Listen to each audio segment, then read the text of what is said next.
Hi friends, అందరికీ నమస్తే. ఈరోజు మనం విద్యా దృక్పథాలలోని విద్య అర్థం, నిర్వచనాల గురించి తెలుసుకునే ప్రయత్నం చేద్దాం.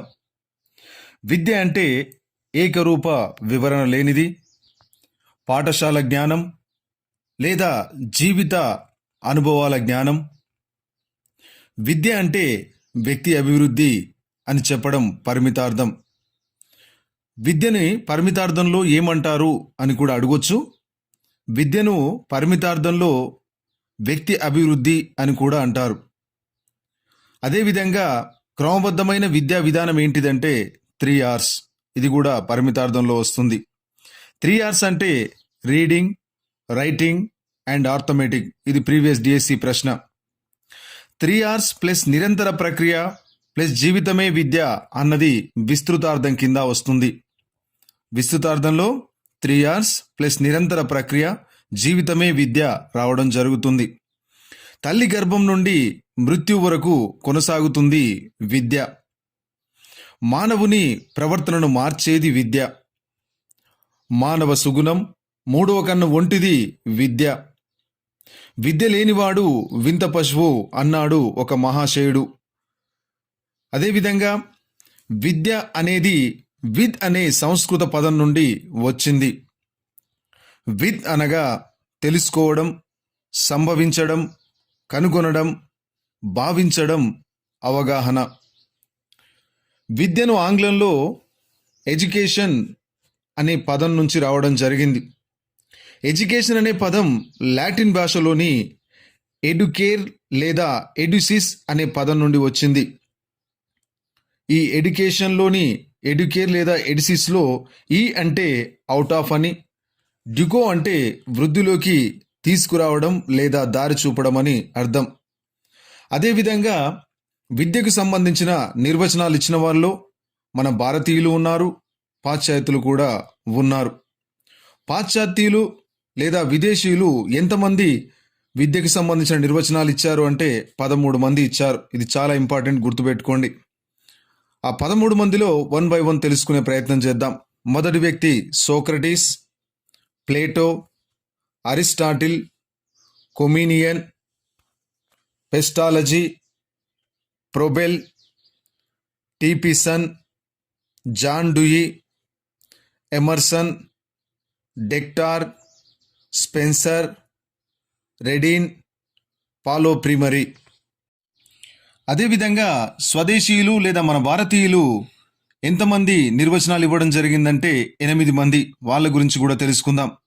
దాంట్లో గాంధీజీ, ఠాగూర్, జాకీర్ హుస్సేన్, వేదాలు, ఉపనిషత్తులు, శ్రీ శంకరాచార్యుడు, స్వామి వివేకానంద, డిఎస్ కొఠారి. వీళ్ళిచ్చిన నిర్వచనాల గురించి మనం తెలుసుకునే ప్రయత్నం చేద్దాం. తప్పులను తొలగించి సత్యాన్వేషణ చేసేది విద్య అని అన్నది ఎవరు అంటే సోక్రటీస్ అన్నాడు. మళ్ళీ చూద్దాం. తప్పులను తొలగించి సత్యాన్వేషణ చేసేది విద్య అని అన్నది ఎవరు అంటే సోక్రటీస్. సంతోషాన్ని, బాధను సమంగా కలిగించేది విద్య అని అన్నది ఎవరు అంటే ప్లేటో.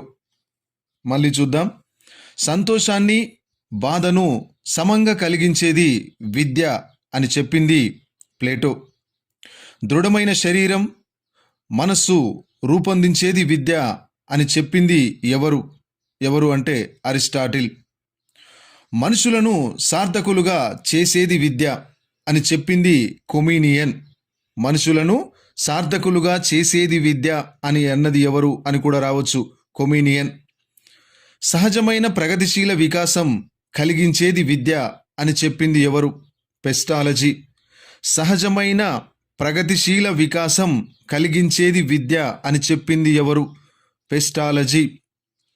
జీవిలో ఉన్నదాన్ని వివర్తనం చేసేది విద్య అని అన్నది ఎవరు అంటే ప్రొబెల్ అన్నాడు. జీవిలో ఉన్నదాన్ని వివర్తనం చేసేది విద్య అని అన్నది ఎవరు అంటే ప్రొబెల్. శిశువు ఉత్తమ సామర్థ్యాలను, సంపూర్ణ వ్యక్తిత్వం కలిగించేది విద్య అని అన్నది టీపీసన్. శిశువులు ఉత్తమ సామర్థ్యాలను, సంపూర్ణ వ్యక్తిత్వ వికాసం కలిగించేది విద్య అని అన్నది టీపీసన్. పరిసరాలను నియంత్రించేది, అవకాశాలను అందుకునే సకల శక్తి సామర్థ్యాలను వికాసం చెందించేది విద్య అన్నది జాన్ డ్యూయి. మనసుని నియంత్రించడమే విద్య అని అన్నది ఎమర్సన్. ఆలోచనా శక్తిని పెంపొందించేది విద్య అని అన్నది డెక్టార్. ఆలోచనా శక్తిని పెంపొందించేది విద్య అన్నది డెక్టార్. సంపూర్ణ జీవిత సమాయత్తపరచడమే విద్య అన్నది స్పెన్సర్. సంపూర్ణ జీవితాన్ని సమాయత్తపరచడమే విద్య అన్నది స్పెన్సర్. పరిణతి చెందిన వారు చెందని వారిపై చూపే ప్రభావం విద్య అని అన్నది ఎవరు? రెడీని ఇది ప్రీవియస్ డిఎస్సిలో వచ్చిన ప్రశ్న. పరిణతి చెందిన వారు చెందని వారిపై చూపే ప్రభావం విద్య అని అన్నది ఎవరు? రెడీన్. రాజకీయంగా, ఆర్థికంగా, సాంస్కృతికంగా అణిచివేసే వారిలో సృజనాత్మకతను వెలికి తీసేది విద్య అని అన్నది ఎవరు అంటే పాలో ప్రీమరీ. విద్య సాధించవలసిన లక్ష్యాలను నిర్దేశిస్తుంది, ఆచరణాత్మకతకు ఎక్కువ ప్రాధాన్యతనిస్తుంది, అంతర్గత శక్తులను ఎలా ఉపయోగించాలో తెలుపుతుంది. ఇందాక మనం తెలుసుకున్నాం విద్య అంటే తెలుసుకోవడం అని. విద్య అనేది విద్ అనే సంస్కృత ధాతువు నుండి రావడం జరిగింది. తనను తాను తెలుసుకోవడం, దివ్యత్వం గురించి తెలుసుకోవడం అని చెప్పింది విద్య. ఉదాత్తమైన భావనల నుండి వచ్చింది విద్య. విద్య పరిమితార్థం అయ్యింది, మూర్తిమత్వానికి తోడ్పడుతుంది. విద్య అపరిమితం కూడా అయ్యింది. వ్యక్తిని పరిపూర్ణమైన మూర్తిమత్వ వ్యక్తిగా రూపుదిద్దేది విద్య అన్నది గాంధీజీ. వ్యక్తిని పరిపూర్ణమైన మూర్తిమత్వ వ్యక్తిగా రూపుదిద్దేది విద్య అని అన్నది ఎవరు అంటే గాంధీజీ. వ్యక్తి వికాసం, పురోగతి, సమస్యల పరిష్కారం ఇచ్చేది విద్య అని అన్నది ఎవరు? ఠాగూర్ అన్నాడు. వ్యక్తి వికాసం, పురోగతి, సమస్యల పరిష్కారం ఇచ్చేది విద్య అని అన్నది ఠాగూర్. శిశువు జీవితాంతం కొనసాగే ప్రక్రియ విద్య అని అన్నది ఎవరు అంటే జాకీర్ హుస్సేన్. శిశువు అభివృద్ధి జీవితాంతం కొనసాగే ప్రక్రియ విద్య అని అన్నది జాకీర్ హుస్సేన్. మానవుణ్ణి నిస్వార్థునిగా, స్వావలంబకునిగా తయారు చేయనది విద్య అన్నది వేదాలు. మానవుణ్ణి నిస్వార్థునిగా, స్వావలంబకుడిగా తయారు చేయనది విద్య అని అన్నది వేదాలు. మోక్ష సాధనే విద్య అని అన్నది ఉపనిషత్తులు. ఆత్మసాక్షాత్కారమే విద్య అని అన్నది శ్రీ శంకరాచార్యుడు. మానవులోని దైవాంశాన్ని అభివ్యక్తం చేయడమే విద్య అని అన్నది వివేకానంద.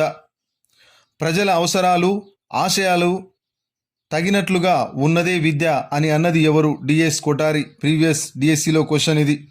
ప్రజల అవసరాలు, ఆశయాలకు తగినట్లుగా ఉన్నదే విద్య, డిఎస్ కొఠారి. విద్య సమగ్రమైనది. సూక్ష్మ విద్య, స్థూల విద్య రెండు రకాలుగా మనం చెప్పుకుంటాం.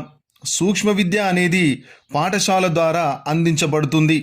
స్థూల విద్య అనేది జీవితాల అనుభవాల నుండి లభించేది. ఇది చాలా ఇంపార్టెంట్, డిఎస్సిలో అడగొచ్చు. Thank you for watching. మీకు ఈ వీడియో నచ్చితే లైక్ చేయండి, షేర్ చేయండి, సబ్స్క్రైబ్ చేసుకోండి.